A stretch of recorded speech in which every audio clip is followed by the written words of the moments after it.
নমস্কার।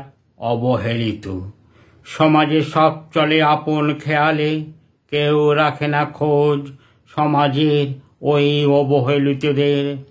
বড়লোকের পাতের বাড়তি খাবার ডাস্টবিনেতে পড়ে, আর গরিব ঘরের ছেলেমেয়েরা দুবেলা দুমুঠো অন্নের জন্য দুয়ারে দুয়ারে হাত পাতে।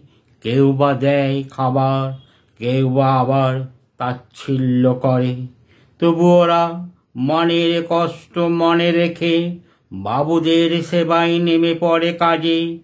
দিন শেষে যদি কিছু পাওয়া যায়, তা দিয়ে হয়তো মিটবে ওদের খিদে।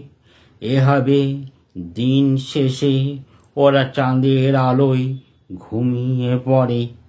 ভোরের বেলা পাখির ডাকে আবার ওরা ছোটে বাবুদের